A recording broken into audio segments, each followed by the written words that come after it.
সময় মতো দিচ্ছেন না। আমাদের বেতনটা যদি আপনারা সময় মতো দিতেন তাহলে তো আমরা রাস্তায় আসতাম না। উচিত ছিল তখনই এর একটা সমাধান দেওয়া। সে সমাধান না দিয়ে আপনারা আমাদেরকে ওর দুয়ারে বিভিন্ন দুয়ারে 4 মাস থেকে ঘুরাইতেছেন। শেষমেশ আমরা যখন প্রধান উপদেষ্টার বাসভবনের সামনে গেলাম, আমাদেরকে আশ্বাস দিলেন 7 কর্মদিবসের মধ্যে আমাদের বকেয়া বেতন ভাতা দিয়ে দেবেন। 7 কর্মদিবস কেন, 9 কর্মদিবস চলে যাচ্ছে, 10 কর্মদিবস চলে যাচ্ছে, এখন পর্যন্ত আমাদের পাওনা দেওয়া হলো না। আমাদেরকে কেন আবার আজকে এই প্রেস ক্লাবের সামনে আসতে হলো? উপদেষ্টার কাছে আমার জবাব চাই। আমরা রাস্তায় নামলে আপনার জনদুর্ভোগ হয়, তাহলে সে জনদুর্ভোগ লাঘব করার জন্য আমাদের পাওনাদি কেন বুঝিয়ে দিচ্ছেন না? কি কারণে বুঝিয়ে দিচ্ছেন না? আমরা যখন রাজপথে নামি তখন আমাদেরকে বলেন রাজপথ কি আপনাদেরকে টাকা দিবে? আমরা তো জানি আমাদেরকে রাজপথ টাকা দিবে না, কিন্তু আপনাদের দেখা আমরা কোথায় পাবো? আপনাদের দেখা পাইতে গেলে আমাদেরকে বাধ্য হয়ে এই রাজপথ অবরোধ করে তারপরে আমরা আপনাদের দেখা পাই, তার আগে তো দেখা পাই না। তাহলে আমরা ভেবেছিলাম যে আমরা স্বৈরাচার বিদায় করে আমরা মনে হয় এই যে বৈষম্য, এই বৈষম্যের ইতি টানতে পেরেছি।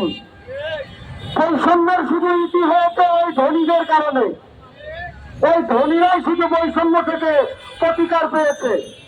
আমরা গরিবরা, আমরা শ্রমিকরা, আমরা এখনো বৈষম্যের শিকার হচ্ছি। আমরা যখন আমাদের গার্মেন্টসের সামনে শান্তিপূর্ণ অবস্থান কর্মসূচির জন্য দাঁড়াইলাম, তখন পুলিশ আসলো আমাদেরকে লাঠিচার্জ করার জন্য। আমরা পুলিশ বাহিনীকে বলতে চাই, আপনি কার টাকা খেয়ে শরীরে রক্ত জমিয়েছেন? এই শ্রমিকের কর্মের টাকা আপনার পেটে গিয়েছে, তারপরে আপনার শরীরে শক্তি হয়েছে। সেই শক্তি আমাদের উপরে খাটাইতে আসেন কেন? এই গার্মেন্টসের মালিকরা যখন এই শ্রমিকের পাওনা না দিয়ে বিদেশে পালিয়ে গেল, তখন তাদেরকে কেন আটকালেন না? কেন তাদেরকে বিমানবন্দরে আটকালেন না? আজকে তাদেরকে ফ্রেশনে পাঠিয়ে দিয়ে আমাদের সামনে নাটক করে। সমস্ত গার্মেন্টস মালিকদের আপনারা ধরে জেলে পুরবেন, তাদের পছন্দ ভিটা বিক্রি করে আমাদের বেতন দিবেন, বড় বড় কথা বলেন ক্যামেরার সামনে, কিন্তু তার বাস্তবায়ন আমরা বিন্দু পরিমাণও পাই না।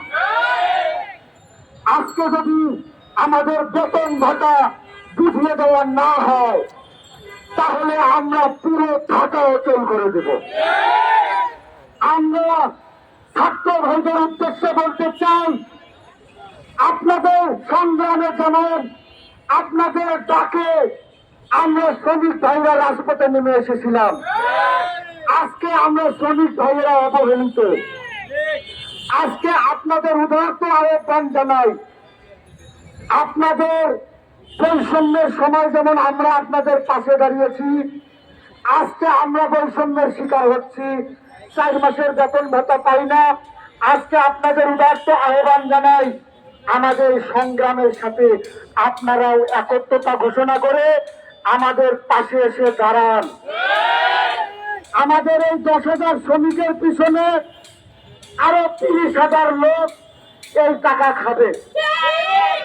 আমরা যদি বেতন না পাই, আমাদের মা, আমাদের বউ, আমাদের বাচ্চা তারাও কিন্তু না খেয়ে থাকবে। আপনারা কোরবানির হাটে গিয়ে বড় বড় গরু পছন্দ করেন, আর আমরা আমার ছেলে মেয়ের জন্য ফুটপাত থেকে একটা সান্ডগঞ্জিও পছন্দ করতে পারি না।